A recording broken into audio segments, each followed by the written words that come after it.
Good morning. How is everyone doing? I will get sharing this before we get started. So, say hi when you jump on. Let me know where you're from. All right. We'll get Patrick on here in a moment. Mike, nice to see you. How are you doing?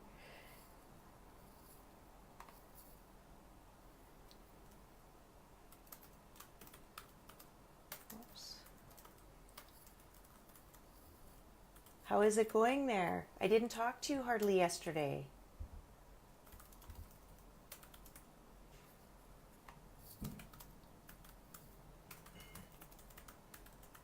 Insulation.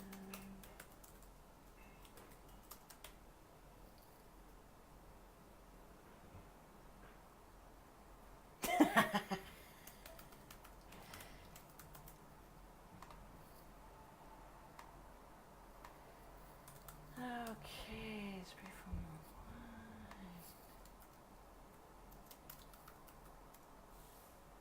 There you are. You had a little mix of, you weren't sure who you were this morning. Patrick. All right. It's just 8 now, so we'll get some people going here.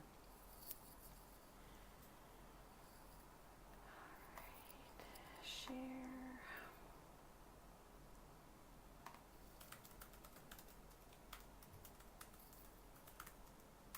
Hey Josh, how are you doing? When are you coming back on?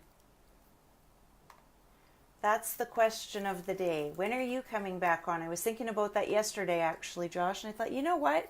You had such a good live the first time you were on here. Why haven't we done that again? I don't know, because my brain is fried sometimes. So there's Patrick. Let's get him on here. All right, Patrick. All right, should be getting added. Hey, Scott. Hi, Patrick. Hello. Good morning. How are you? I'm doing well. I don't have the headphones in yet, so Okay. hopefully you can, hopefully you can hear me. Yeah, I can hear you. It's usually just if there's too much feedback, people will tell us. So, Okay. yeah. So, how are you? I'm doing well. Nice to meet you. Nice to see your face. Absolutely. Yeah, Good it's morning. we're in the Yeah. shop, so we're working. I just got a whole bunch of oil all over my shirt, so Oh, did you? yeah. Well, good morning to everybody that's joined us. I see Scott Todd and Rob Humphreys and a few other people on here. So they'll come on more as we get going. But I'm gonna let you just go ahead and just let us learn more about you. Well, yeah, I mean the reason why I contacted you is because I saw what you were doing with the spray foam industry, and Mm-hmm. we've always done things so differently Yeah. uh, because of I just feel like the construction industry and the reason why we're called Lighthouse is because the industry is so dark. Like it's such a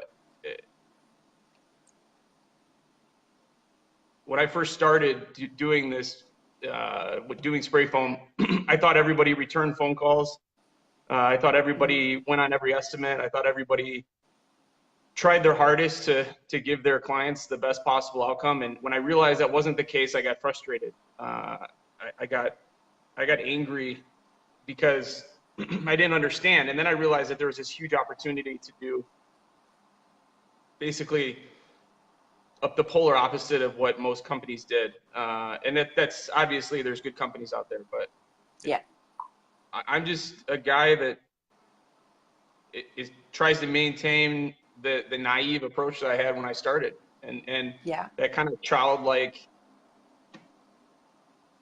honesty and straightforwardness and just uh, interest in in what the world has to offer to me, like that's what's allowed us to grow. So Right.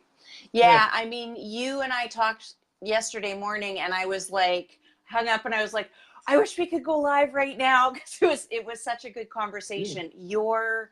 The way you approach things and the way that you were speaking yesterday as you are today, it was like incredibly impressive, because you are of the generation who I think by far gets the worst rap around.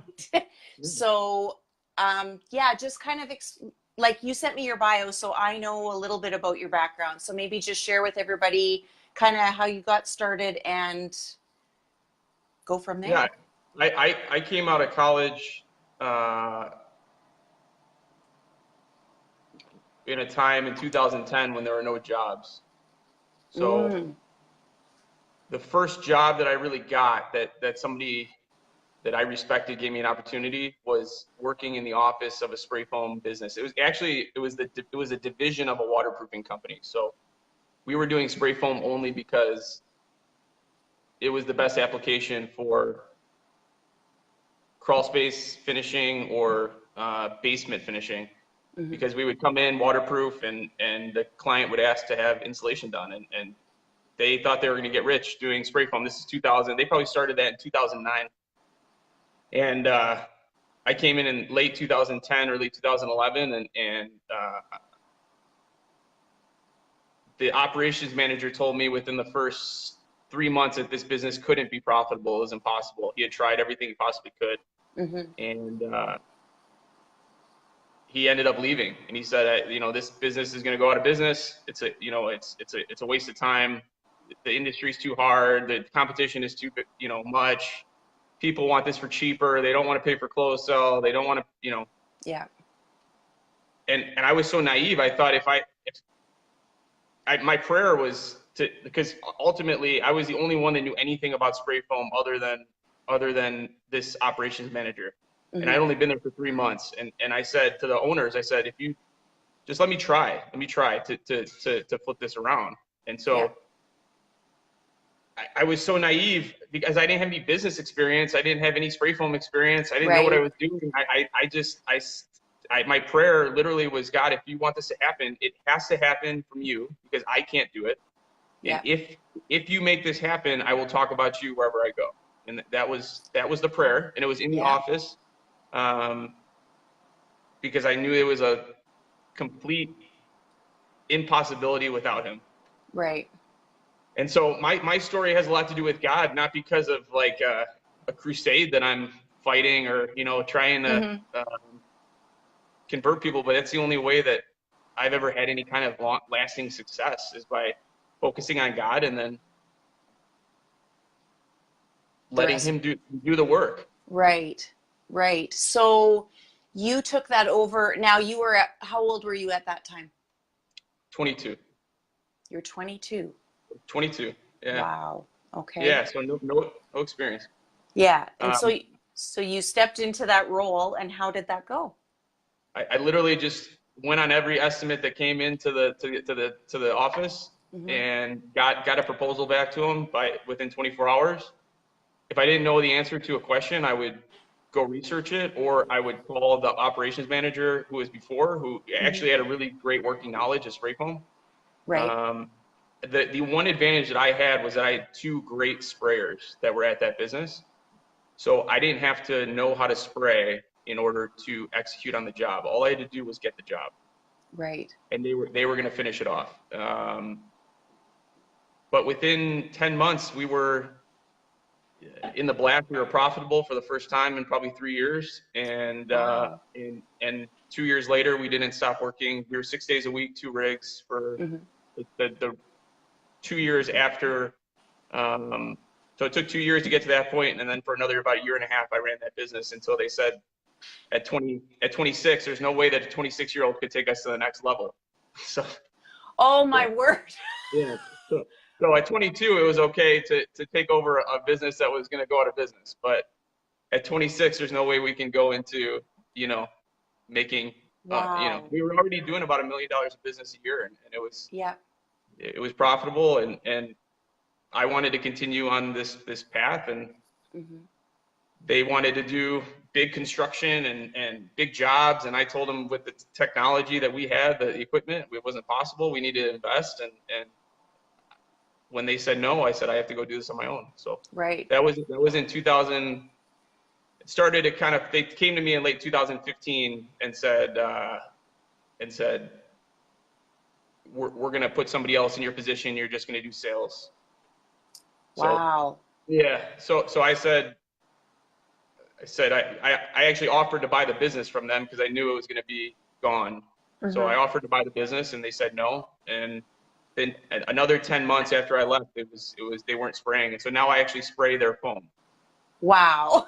Yeah, Isn't that interesting? You know that when you say that about, you know, your prayer, and it's always interesting to me when something like that happens. That is the cue to go down another path, right? Yeah. And it proves itself over and over. So, and you can see where the attitude is also in there. The first guy is like, it's going to fail. It's going to fail. Everything was wrong. He focused so hard on the scarcity side. Yeah. We talk a lot about that in these conversations, is that scarcity over abundance, not meaning like abundance of money, but abundance just in general. So yeah, abundance of opportunity. Yeah. So it's so the most ironic.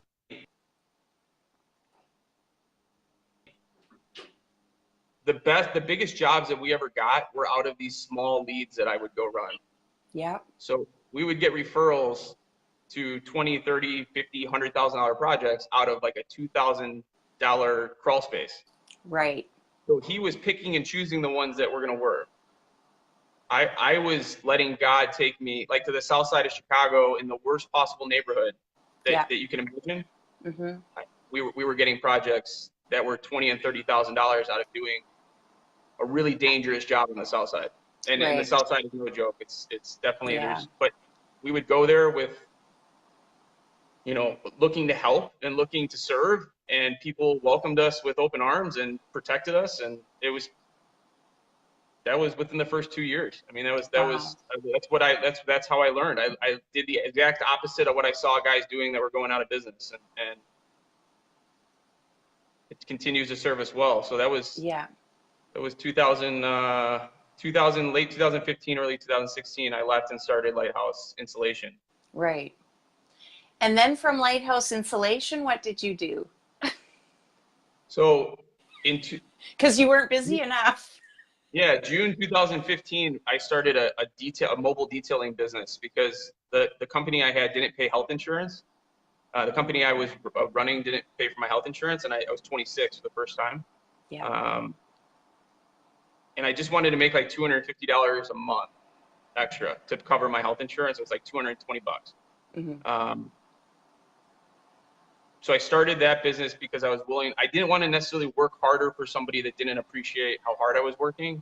Yeah. I just wanted to have what I was considering like a retirement or a pension was going to be a business that maybe could grow and I could sell in the future. Because millennials are never going to have retirement or pension. Like I don't know if they know that. Yeah. Right. But very small amount will. So I started that and just, you know, actually I didn't even have my own car. I was using the business's car. The company I was running let me use the car that they let me drive. So it wasn't even my own car. Yeah, I mean, it was all on the up and up. I told them everything I was doing. It was normal. But so we started that in June of 2015. So January 2016, I start the insulation company and immediately want to focus on spray foam because that's what I know. But that's when I started to see that business and ministry didn't necessarily have to be separate. They could be one. Right. So I realized that my ministry, how I ministered to people was I was in their home. That they were trusting me to be in their home and do something that was potentially dangerous. And if I carried myself in a certain way, that they were going to ask me why I was different, and I was going to be able to talk to them about my faith, and So I've never crammed it down anybody's throat, but when every contractor you've ever worked with is really tough to actually communicate with or be understanding, and then suddenly a 24-year-old or a 26-year-old is different and a better example, it's only because of God that's that way. So I realized that was my ministry. It was going to be business. And I started to change. I had a mentor that was pouring into me and talking to me about how I didn't have to be a pastor in order to change people's lives or affect their lives. I could do it right away in my home, in my business, and out when I was, when I was just walking around. And nobody had really ever they told me it, but it didn't really sink in until I started to be able to have conversations about Jesus with clients, and it was completely not forced. It was just Those naturally happened. yeah, it was natural, it was organic, and I started to see that Lighthouse, which is my favorite picture of God the Father, could be a light in a dark industry and a light in people's lives when they saw us. I mean, I'm very cautious. I've actually never, 6 months ago, I thought I was going to start doing some PR because what we were doing was so unique. But I've never really broadcast that stuff. It's came up organically. This is the first time I'm really talking about it in public with somebody that isn't, friend, family, or client. Right. So it's time though to do that, because I really believe that most contractors don't understand that they don't have to just write a check, because the next step of what we did was actually start a ministry in Uganda. So yes, that was the next portion. The same mentor started to introduce me to people all across the world that were young and leaders. And one of them was a man named Michael in Uganda, and we started a friendship and started talking, and he told me he was going to be starting his own ministry, and that ministry was going to be probably funded mostly from donations from the United States. And that inherently made me feel uncomfortable, because I knew every year I was going to have to get a call from Michael for a donation. Right. So I started thinking that ministries were the only thing in the world that could ask for more money if they ran out of money. Like the only organization in the world that if you run out of money, you can just try to get more from somebody just by asking. Yeah. And I thought how neat it would be if we combined business and ministry like I was doing, but made it nonprofit. So we started Lighthouse Farms International, which is an operating farm in Uganda that raises goats and sells the babies, and is probably about 6 months away from being self-sufficient, but will be a fully self-sufficient ministry without outside donations probably within 6 months. So wow. We made a business in Uganda and started off with no goats, the same way we started off with no spray foam equipment or no detailing clients. And Michael is an amazing man who works hard, and it's became a really crucial part of our culture here at Lighthouse, is this thing that nobody really has to talk about, but we know that we're working for, Yeah. Now, did you say how you met Michael? Yeah, Michael I was part of a cohort, a group of young leaders. There were 10 leaders all across the world that my mentor had connected us with. Ah, okay, right. So for some reason, I felt a connection with him. It's amazing because most of you, like he has this, he and I, we understand one another very well. There is no explanation of it. Yeah. But I went to my mentor and I said, I feel like I'm supposed to talk with Michael more. And Michael had already gone to him and said the same thing. So God was working in our life and connecting us. So we didn't start talking about ministry. We just started talking about, building a friendship. And eventually the conversation came up where it was, I am going to do this and I don't know how, is what basically Michael said was, I'm going to depend upon God. And I said, what if we, is there any alternative to the model? And he said, I have this idea for a goat farm. And everybody else has told me no, that this isn't going to be something that works. And I went to my wife and I said, it's funny, there's a place in Chicago called The Girl and the Goat.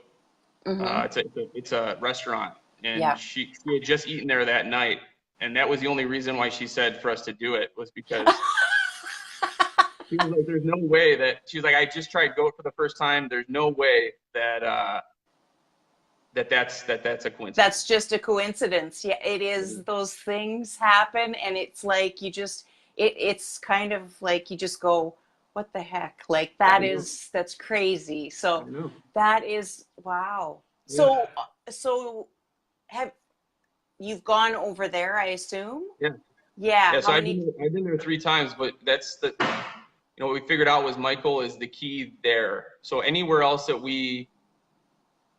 and that's where, like, I have to be super humble about my impact on this ministry. Like, my vision, it ended at Michael being supported. I didn't see anything else from an international standpoint of we can do this in other areas of the world. I didn't see this as something that I think could change the way ministries operate. Right. I just wanted, it was pretty selfish. I didn't want to have that phone call every year. And I was just kind of being rebellious and saying there has to be some other way to do this. That just doesn't make sense. It's just Sarah and I, my wife and I, had to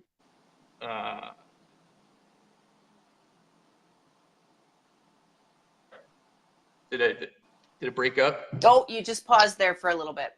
Sorry about that. No, my wife and I had to fund it for the first, fully for the first year and a half almost. Without tax incentives, we had to prove the concept. It's like any other small business. Like we had to prove the concept before we could go to a bank. We had to have a profit. Calls coming in on my phone. Yeah. So we had to fund that, and about a year and a half later, suddenly other guys started to be like, okay, I want to be involved with this. But if we hadn't done that, we hadn't taken the leap, if we hadn't sacrificed so much, there's so much time and money that was taken from our businesses to pour into this. If we hadn't done that, it wouldn't exist. Yeah, nonprofits are not, you don't just set up a nonprofit. Like there's a lot. I was looking into it years ago, and I never followed through with it, but it was a lot of paperwork. There's just like it's no joke setting up a nonprofit. Yeah. So my mentor was able to have us fall under his 501c3. So that's a charitable organization. I was able to fall under that eventually a year and a half down the road. But if there wasn't a track record of us succeeding, nobody would have taken us on. So we started to show that we went from 0 to 100 goats in like a year and a half or something. People started to get excited, people started to want to participate. And I kept on telling them that we couldn't take donations because we had to prove that this could be self-sustaining. So that it just took time to get to that. Right. But eventually we were a 501c3 in the United States. We're an NGO in Uganda, a non-governmental organization in Uganda. We had to, navigate through all the crazy red tape of a semi-dictatorship. Right. Which it's technically a democracy, but it's ran by one man for 35 years, which is, it is what it is. It's safe, but there's a lot of ugliness that goes on. Right. In 2.5 years, it'll be 3 years in August. We're at just under 200 goats, and within 6 to 8 months, probably at about 300. So that's why goats are so special, is they multiply so fast. But the whole idea was how do we take out the donation component of ministries, and you have to make money somehow. Right.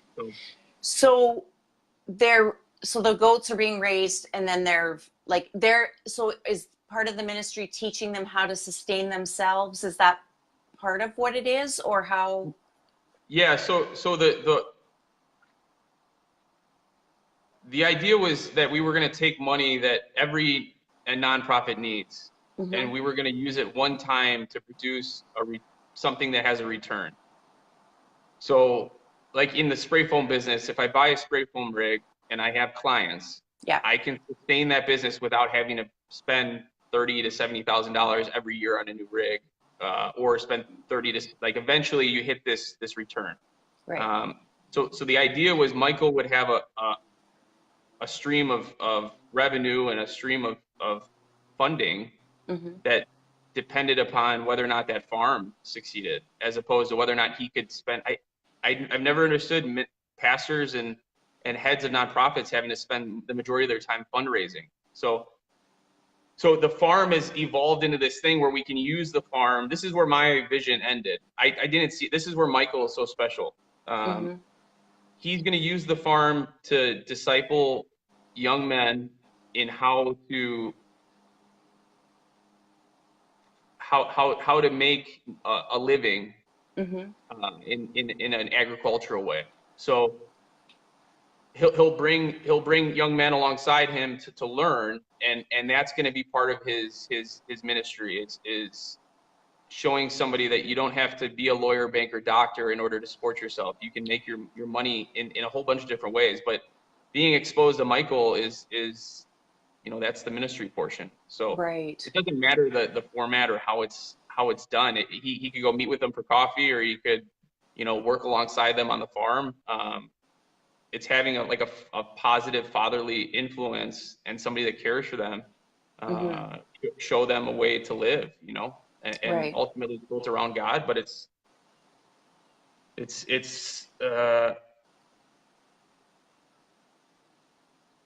also practical, having to make money, and having to Mm-hmm. support yourself. So the Right. millennial generation, what we were talking about, Yes. that's not isolated to the United States or Canada, where millennials want to have 7 degrees and work at Starbucks. Like Right. that's not a Western hemisphere issue. That's in Uganda also. I went to Uganda and spoke at the business school and told all of the business students that if they weren't going to be, that they should start their own business, like a janitorial service or a farm, because it was a Mm-hmm. low bar of entry, and own that business. And they Mm. looked at me like I was crazy. Yeah. That was crazy. It just the same way people looked at me when I said that, even though like my dad was a lawyer, my whole family has been white collar lawyers. Um, they looked at me crazy when I was going to go into the trades, Right. but all of my peers are stuck in a you know, uh, first level position. And Mm-hmm. my brother and I, who owns one of the businesses with me, is flourishing, Right. So there's an ego component to it that we've gotten rid of, that I just wanted to do. This is where God has called me to be. Mm-hmm. And as long as I listen to that, then he's going to provide. Right. How did you, so you said you got rid of the ego component. How did you do that? I was such a mess coming out of college. You were a Like my, mess. yeah, Oh. my best effort got me nothing. Mm. So the smartest way that I could think of doing stuff ended up being a giant mess. So when stuff started to turn around and I was focused on God, and the only thing that I was doing differently was I was focused on God, Yeah. it was a no-brainer. So I had to be Mm. kind of beat down in order to pay attention. So I had every opportunity in the world, family that's supportive, and I was still a mess. So when I started to change and my life started to change and I started to experience joy and be happy, Yeah. and I was working in a trade, and it was the same reason why I run the business the way we do. I saw everybody else doing it one way and going out of business, so I figured if I did the polar opposite, I would succeed. Right. It was the same thing with my life. Was I saw everybody where we live in the western suburbs of Chicago, $1 million homes, and um, you know, good jobs and and they were still miserable, or they were still getting divorced, you know, or the majority were trying to find something that was actually just God, you know. So I had a lot of men that poured into me that said, just don't repeat what I did, and just don't waste the 30 years, just do it right now. And so I just listened, you know. Yeah. Yeah. So have you always, as like growing up and like as a young, like a little kid, did you always have very strong faith? Is that something? No, No. So no. it came later. It came when I was broken. Right. I was broken, and I had a man that said, you know, are you happy? And I was like, no, not at all. And he said, do you want to, you know, he's like, I wasn't happy either. And I tried this, and I started to put my faith in God, and I became happy. And it's maintained. Right. It's exponential. It doesn't end. There's just kind of like peaks and then plateaus and then peaks. Like I've never gone really backwards with feeling fulfilled, you know. But no, my parents let me make my decision on my own. Actually, my dad ended up going to church with me after he saw the change in me.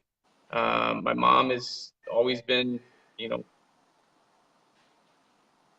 faithful. She just, you know, it was never forced down my throat. Right. And I saw the man's name was Taylor that talked to me. He just said, just give it a shot. If it doesn't work, what's the worst thing that can happen? And I said, okay. So that was the start. And then same thing with the mentor. The mentor was saying, his name's Andy. He said, you know, are you willing to recklessly abandon yourself to God, which is just give everything up to him? I said, yeah.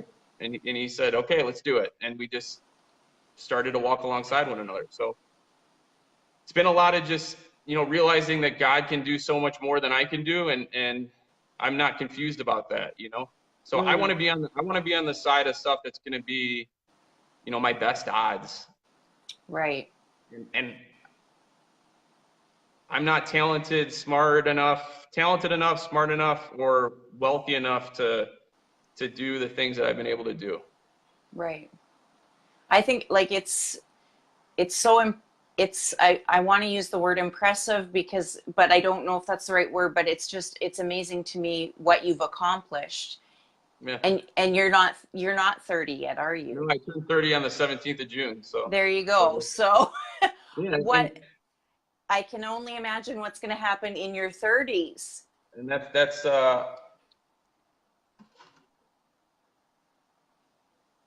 and you guys starting today actually. So he just texted me. I'm a 22-year-old millennial. So there you go. That's what I know the millennial generation has is this opportunity to change the world. I genuinely believe that the millennials are going to drive the economy into the ground. I really believe that like the stock market is going to be exploded. Yeah. But at the same time, the flip side of that is they're going to change the way we love one another. Yeah. And they're going to care for people like no other generation has cared for people before. And I would rather see that happen than us have a great economy. Like I genuinely believe that's what's going to happen. So it's not unfortunate.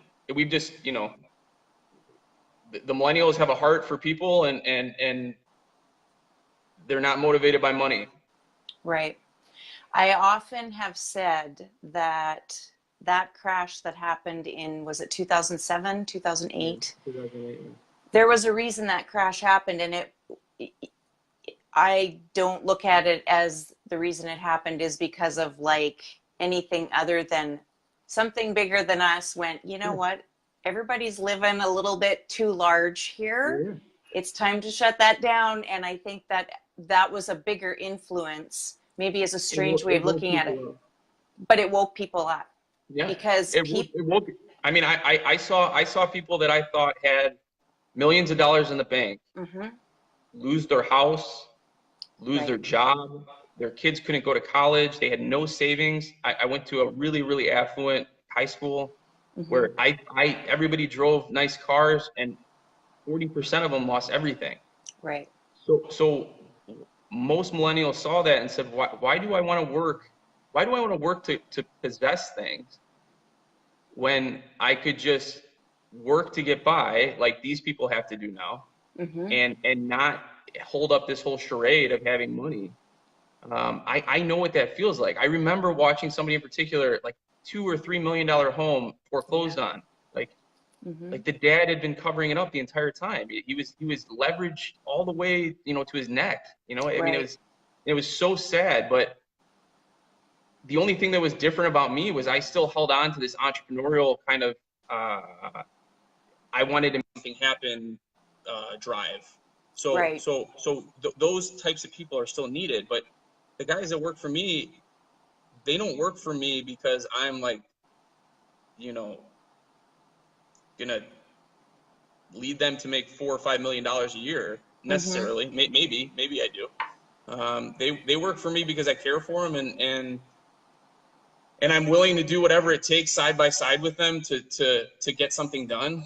And Mm-hmm. and we have a farm that every day they go to work, and they know that in the back of my mind, I'm thinking about how do we take what we make and leverage it to affect the world. Right. And it's a long-term play. That's 10, 15 years, before I really think that anybody would ever hear about Lighthouse Farms International, but Yeah. in 10 or 15 years, they're gonna look at it and say, wow, that was a good move. It's just right now, people thought it was crazy, just like everything else I've done. So Right.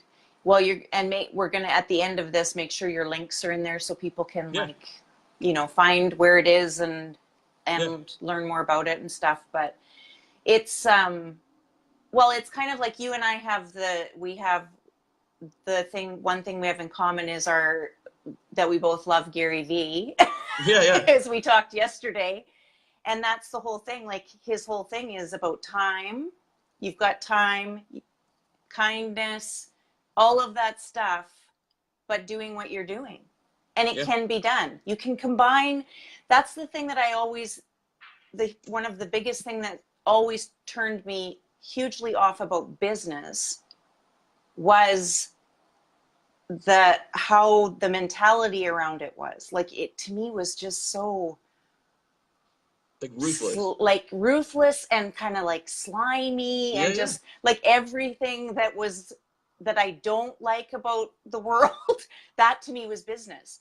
And I thought, you know what, there can be kindness in there, there can be compassion, there can that can be a part of business. You don't have to be cutthroat and you don't have to be ruthless and all of those things.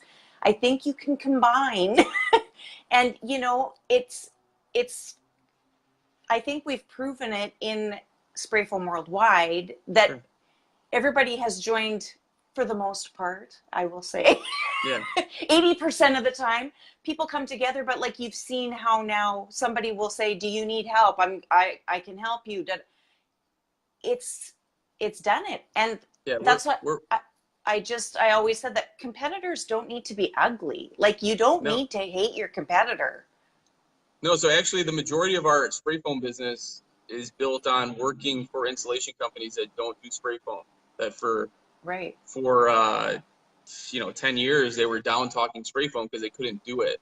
Mm-hmm. So they wanted to, but now I went to them and said, hey, you offer it, I'll give you a price that nobody else will give you, and Right. let us take care of the jobs. We'll execute them, we'll do them safely, we'll do them right, we'll give you advice, we'll be there. And our business is 60% subcontracting. So that ego that I was willing to get rid of allowed Yeah. us to have jobs that nobody else would have had. Mm-hmm. As a matter of fact, they probably wouldn't have even been spray foam jobs because these companies would have tried to get other forms of insulation in there. So most people know that spray foam is the right way to go. It's Yeah. just it's a tough trade, and there's not a lot of people that know how to do it. So we took that out, and that's why I feel like in the future we can grow. We can go into other areas of the country and take the expertise that we have and just complement other companies. Right. So we've Yeah. done it too. Yeah, I mean, it's really remarkable. It's I'm telling you, whatever everybody else is doing to go out of business, if we just do the exact opposite, like we will flourish. Right. Because I've learned more from watching people fail than from being told the right thing to do.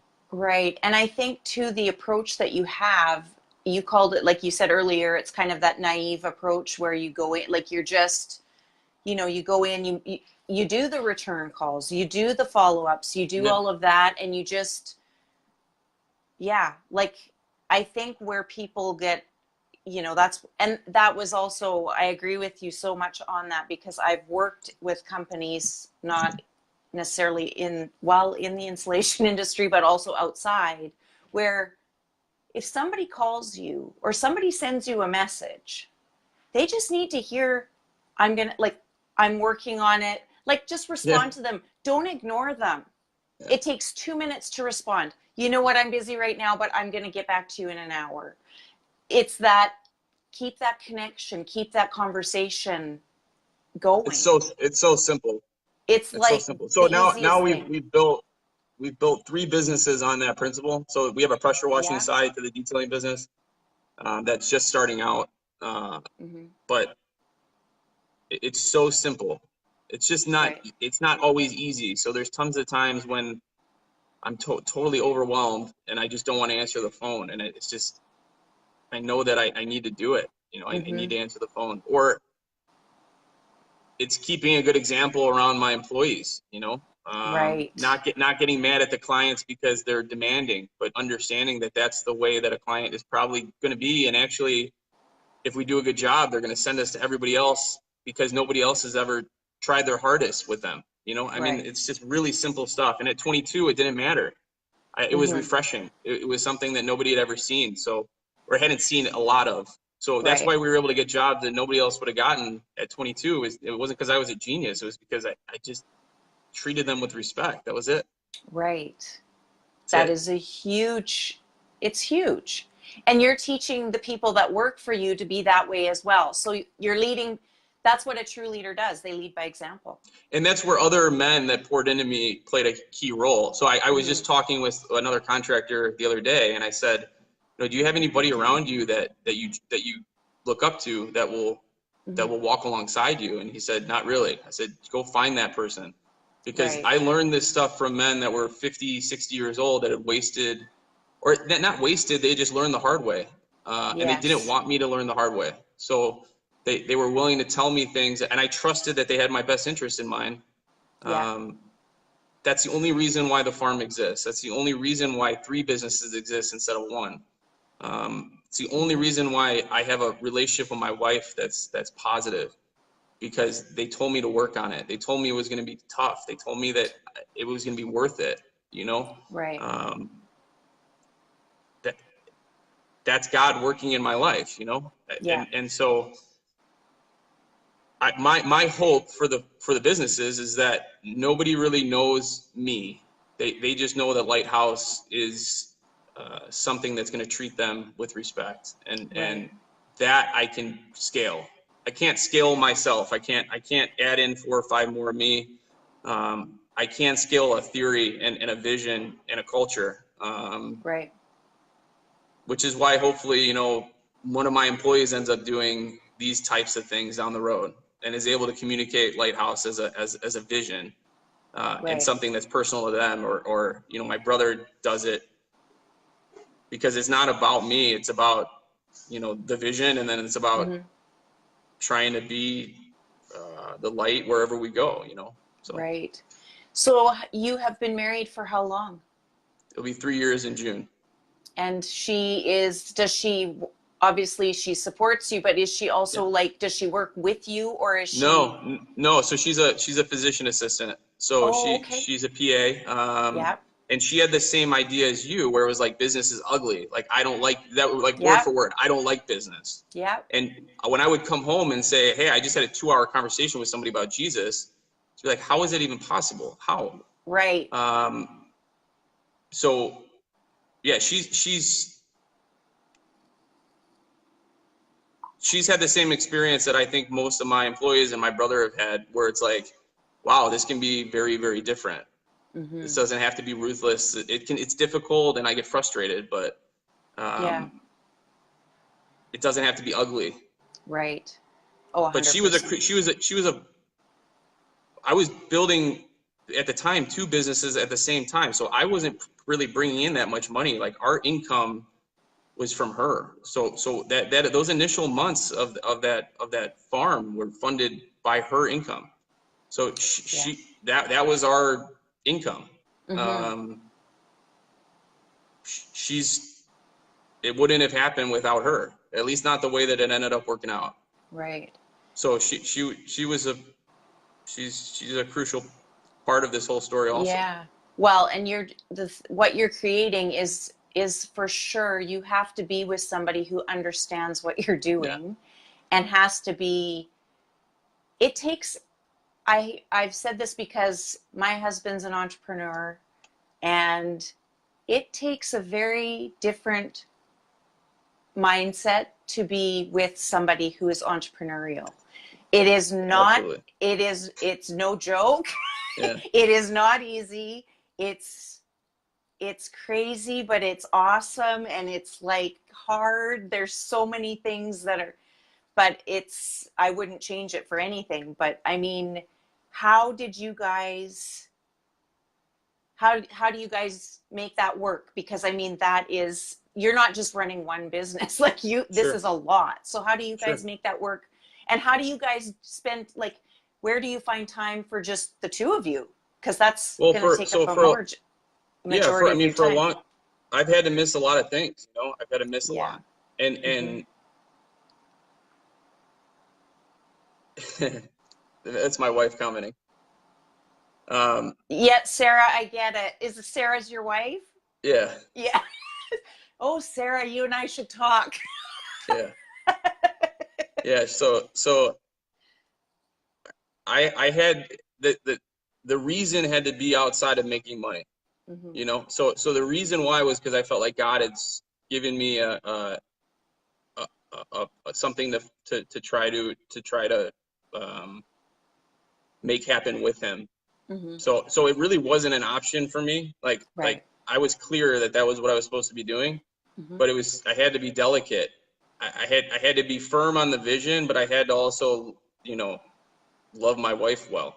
So that's where, I can run businesses. Like I naturally mm-hmm. I'm not great at like interpersonal relationships. So it's just taking work, and it's taking communication, and it's taking her knowing that I think it might help that she knows that if I'm at the shop, I'm not wasting time. I'm not avoiding her. I'm literally trying to get things done that I need to get done. Yeah. And I've had to also put people in positions that took on responsibilities that I didn't like. She's forced me to get out of the day-to-day operations because I had to be at home. Mm-hmm. So I needed to talk with my feet also. I had to show her that I was willing to, let one of the businesses be something that I didn't work in, I worked on. I had to do all those things, and it's cost money, and it's cost, what I maybe, could have gone a little bit differently, but mm-hmm. I had to do it for her, Yeah. And on the flip side of that, the businesses are stronger because of it. So she was right. Right. That's the funniest part. I think too, what happens is we have a different perspective on what you guys are doing. And so we see things that when you're so involved in what you're doing, you maybe aren't seeing like you're seeing a big picture, but like a different picture, I guess is what it is. So that is the same with Rex. It's that transitioning out of like, okay, now it's time for you not to have your tool belt on, and you've got to start working not in, like you're saying, not in the business, but on the business. So it's that transitioning and that's an uncomfortable place for you guys, because that's what you do and that's where you've been. And now what, you want me to step out and try it? Like, know. And the best part is along the way, I've realized that I am better suited working on the business than in it. Right. So I'm a better teacher than I am an applicator of spray foam. But just because I can see things well, Yeah. I'm a better, I use money well. So Mm-hmm. putting money in the right spot for the right reason is a strength. Like that has nothing to do with driving a trailer to the job site. Right. Like nothing. Yeah. It's just my own personal like comfort level of being on the job site and spraying Right. and being kind of crazy about making sure that everything is like perfect, you know? Yeah. But that's not the way businesses grow. No. It's not. No, for sure it's not. So I'm going to have an opportunity to have more employees that make more money, that have a better quality of life because I get out of the way. And Right. that's tough, you know? It's very tough, especially, you know, because you're giving up that, like, you're giving up like that's giving up some control of what you're doing. Because Yeah, if you're in it, you're tons. controlling it and you know what's going on, but you've got to trust those people. And but I often say to Rex is like you have to hire what your weaknesses are. Yeah, Those people are what's gonna those people are they're there for a reason, and that's why, like, you are supposed to be doing this. Let them do that and they'll do it well because you're the one that's training them. They are going to know, like, if they're the right person, they're going to do it well. So always, you got to hire your weakness, which is not a like derogatory thing sure. to anybody. It's just what it is, Yeah. and Yeah, that's how no, you're gonna fly. Yeah. it's really like a common flaw in businesses is owners not realizing that they're the ones that are stopping their growth, you know. Right. That's exactly So right. so that's came from those the guys that are older than me telling Mm-hmm. me this stuff. That's came from my wife. So Mm-hmm. that's why I always say, like with the farm, my vision ended at supporting Michael. Mm-hmm. It's so much better than I could have ever seen. And our businesses are so much better than I could have ever seen. And if I don't know that, if I don't realize that, then I'm going to self-destruct everything. Right. Because the same feeling I got when we would win projects that I couldn't get those projects. Like God did that. If Mm-hmm. God's putting people in my life that is going to help our business grow, and I'm too stubborn to let them do that, then that's on me, you know. Mm-hmm. And I can't blame it on anybody else. I can't blame it on the competition. I can't blame it on not having enough money. I can't blame it on not having enough time. It's on me.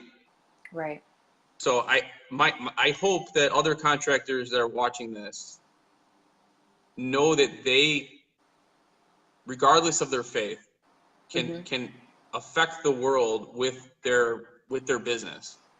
They don't have to start a farm. They don't have to start a nonprofit. They just have to love people well. Like that's it. And that's all Jesus' entire message is just love everybody well. Yeah. If that happens, like the business, if it fails, then the business was never meant to be. But I very rarely see men that love people well fail at their endeavors. Right. Oh, So, and it's I think a lot of guys don't want to talk about, love and things like that. Like that's what we're right. doing. That's what we're doing is when a client calls and says I need to reschedule because, whatever the reason is, and I know that they're telling me the truth, Mm-hmm. and I don't charge them for taking up time because I know that they're in a tough spot. That's me loving them, Mm-hmm. and it's always turned into referrals. It's always turned into referrals. So there is Right. an upside to this stuff. There's a calculation. It's a fine line between being manipulative and being, uh, genuine, Right. but it's why we're succeeding, and there's no other reason. So I think people get very nervous around that word, yeah, love, right? yeah, Like and I think it becomes, and it isn't, it's exactly what you just said. It's not like the romantic comedy stuff we're yeah, talking about. It's like legitimately just being kind to people, and you know what, being that understanding if somebody can't, like if they have to reschedule and that kind of thing, like not being, it's people, it's that quick reaction that they're mad, they're yeah, they're angry because of or they're whatever. slighted. They feel like they're slighted. Yes. Yeah, And no, it's not. It's an opportunity to show your character. Like, yeah, and so on the flip side of that though, every time that happens, I try to have this conversation with the client, which is why am right. I not angry? It's not because I like losing money. Um, it's because I know that if we treat you with respect, that our business will benefit. So Yeah.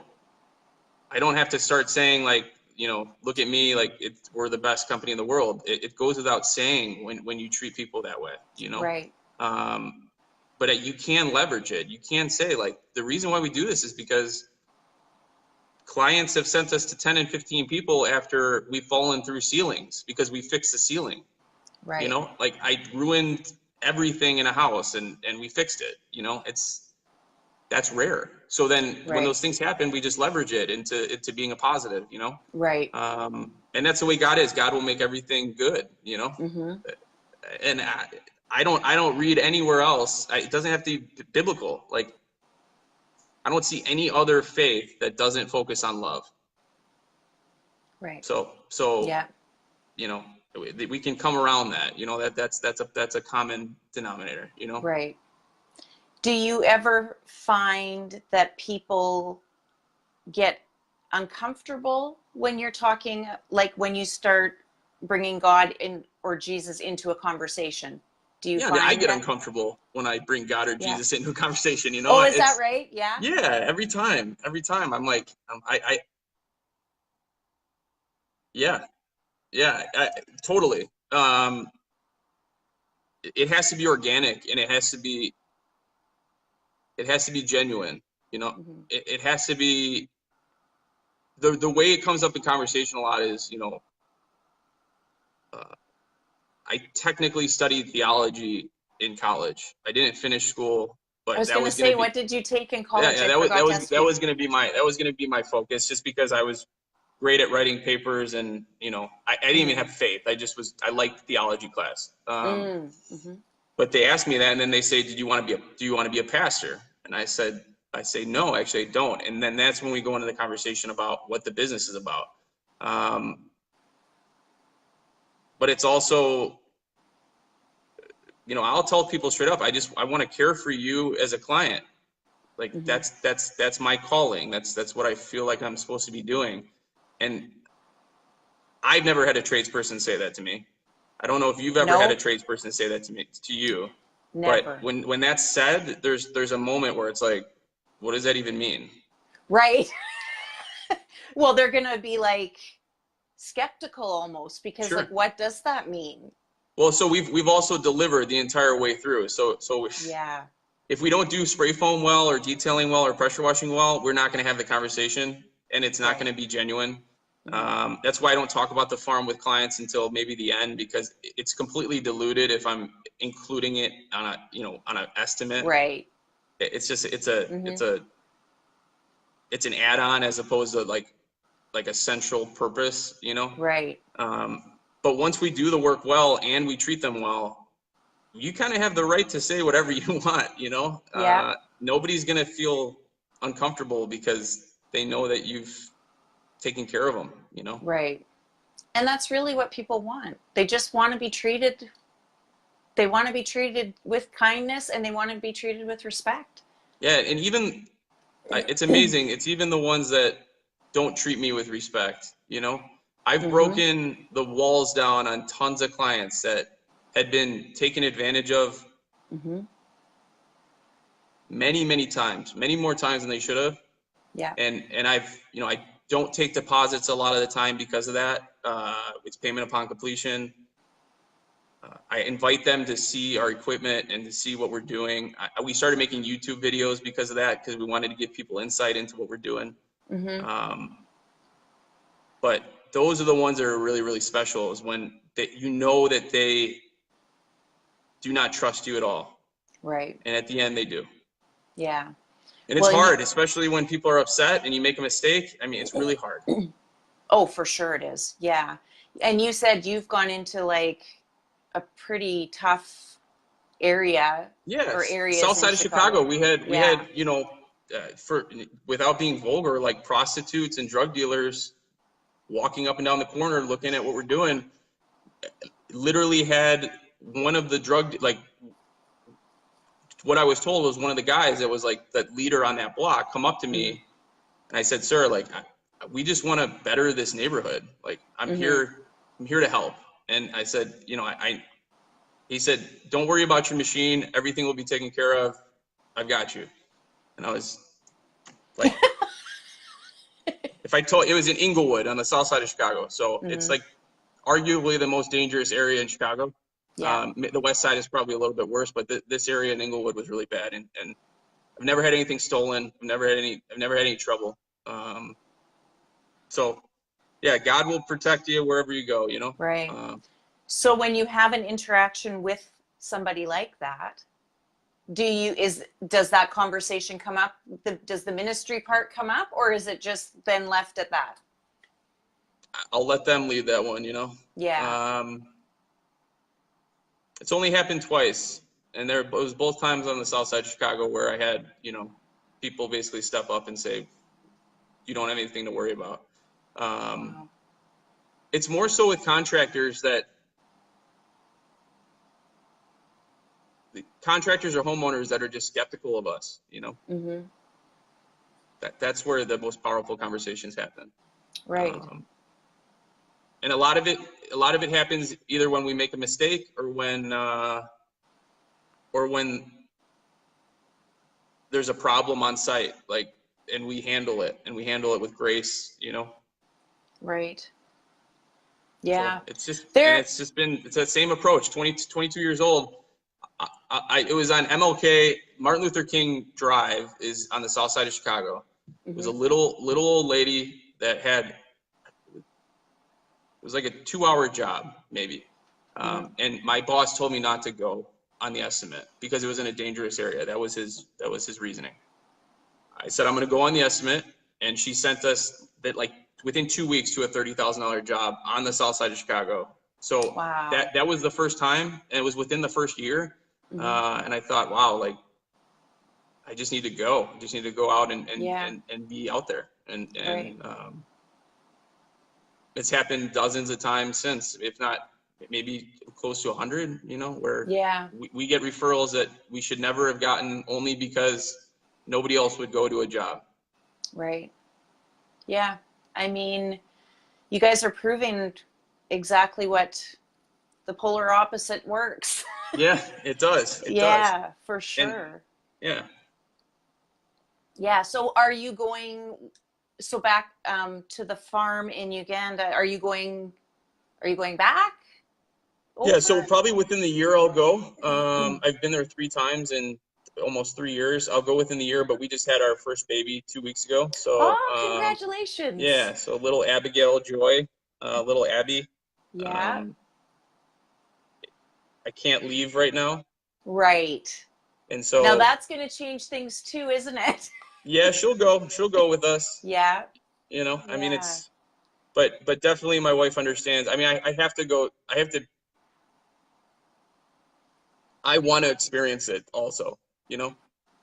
For sure. I want to see what's going on. I want to be on the ground.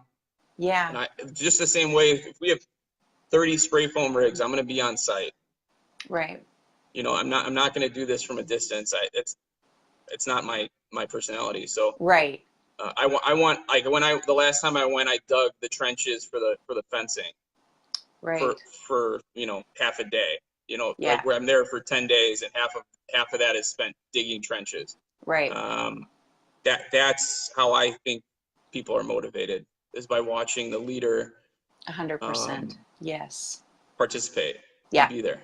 Yeah. So I'll always be on site. I'll always be in the field. I'll always be there side by side. I've never heard of a general that was remembered or led people without being on the front line.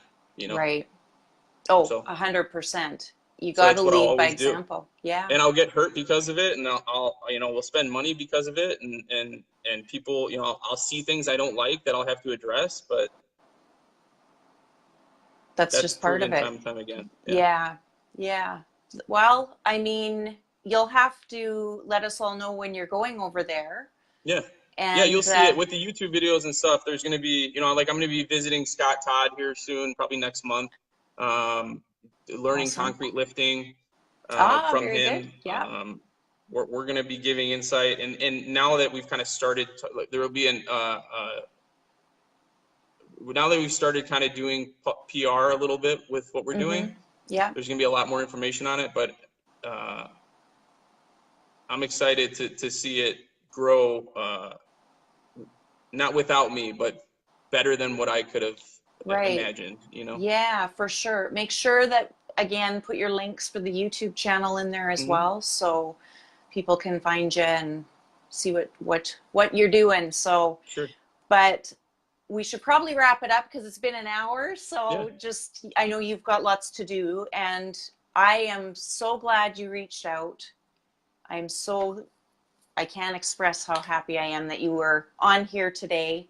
I think you'll be back for sure. I will. Yes, we'll do some more talking about what you're doing. And thank you so much for taking time to chat with all of us. I see there's like lots of comments, so we'll have to go back after and read them and answer them. But it's it's been a great conversation. Thank you so much. Thanks for the opportunity and the blessing. Oh, you are more than welcome. More than welcome. So everybody that is on here, thanks for joining us, and we will answer the questions or comments that you guys left. And do you have anything else you'd like to add to? No, if anybody has any questions, or I'll take phone calls, and I want this to be a reason for people to be inspired. It's not to give me highlight. I have to communicate this somehow. So I want them to feel inspired, and questions that's why we do this. I want people to affect their sphere of influence, Right, exactly. All right, you guys have a great weekend, and I guess we will see you all next week. Thank you again, Patrick, so much. Absolutely. We will talk to you guys later. Thanks, guys. Bye.